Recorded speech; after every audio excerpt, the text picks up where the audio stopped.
District Khairpur report गुलाम मोहम्मद बड़ो।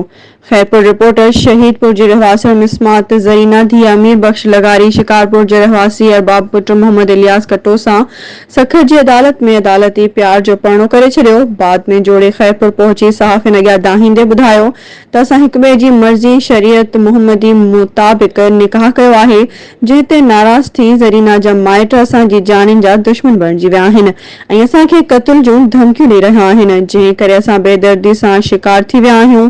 मिसमात ज़रीना ॿुधायो त 13 साल अॻु मुंहिंजो मुड़ुसु वफ़ात करे वियो हो, जंहिंखां पोइ आउं भाइरनि वटि रहंदी हुयसि, पर भाइर लगातार मूं सां ज़्यादतियूं मार कुट कंदा रहिया ऐं मूंखे ख़र्च बि न ॾींदा हुआ। जंहिं बाद मां अरबाब सां शादी कई आहे ऐं पंहिंजे मुड़ुस सां ख़ुशि आहियां ऐं उन सां ई गॾु रहणु चाहियां थी।